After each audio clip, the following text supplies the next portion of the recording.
আমি এই মুহূর্তে দাঁড়িয়ে আছি বিখ্যাত সুফি সাধক এবং দরবেশ হযরত শাহ সুলতান কমরুদ্দিন রুমি রহমতুল্লাহ আলাইহির মাজারে। দেখতে পাচ্ছেন।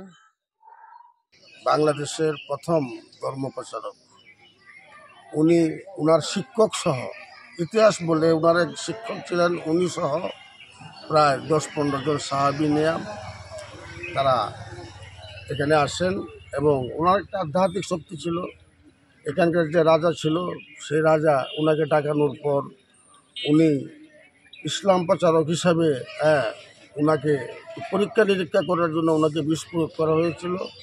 তখন রাজা শেষ পর্যন্ত দেখলো যে না, উনি আসলে একজন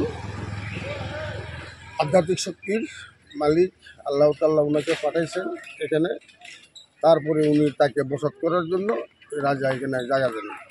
সেই সুবাদে এখানে উনি মৃত্যুবরণ করেন।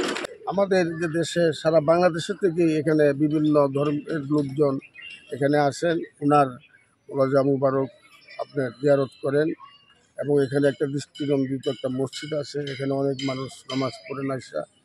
এখানে আরও অনেক ইতিহাস আছে, ইতিহাস ঘাটলে অনেক কথা বলতে হয়। তারপরও প্রতি বৃহস্পতিবার এখানে মানুষ আসেন এবং মোমবাতি, আগরবাতি এবং মাজার শরীফ আশেপাশে করার কাটে, বাট এটা বাংলা কথা আছে করার কাটা, মানে পারিশ্রমিক নিয়ত করে যে আমি যদি আমার যদি ছেলে সন্তান হয় বা আমার যদি কোনো রোগ বালাই থেকে মুক্তি পাই বা আমি যদি কোনো কাজে আমি বিজয় হই, তাহলে আমি মাজারে যাব এবং মাজারে যাই ঝাড়ু দিব।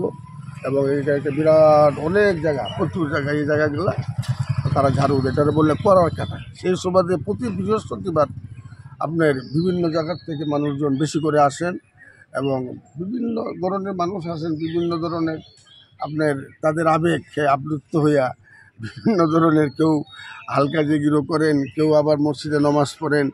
এখানে মহিলাদের জন্য সুব্যবস্থা আছে, আলাদা আপনার নামাজ পড়ার স্থান আছে। পুরুষদের জন্য তো আপনার ব্যাপক একটা মসজিদ আছে, দৃষ্টিনন্দিত একটা বড় মসজিদ আছে, এখানে নামাজ হয়, নামাজ পড়ে এবং কেরাত হয়, আল্লাহর জিকির হয়, সব কিছুই হয় এখানে আল্লাহর রহমতে। আর এখানে দেখবেন যে সবসময় পাগল আছে, শত শত পাগল, যেগুলো পাগল আছে এখানে তাদের আল্লাহ তাদের রিজক মিলাই দেন।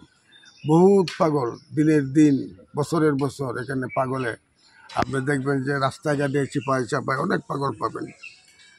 তাই উনি আসেন বলে আমরা গর্ববোধ করি এবং নেত্রকোনাবাসীর পক্ষ থেকে আপনারাও আসবেন, দাওয়াত দিলাম। এখানে মাজার জিয়ারত করবেন ও আল্লাহর ইচ্ছায় আপনার সফলতা পাবেন।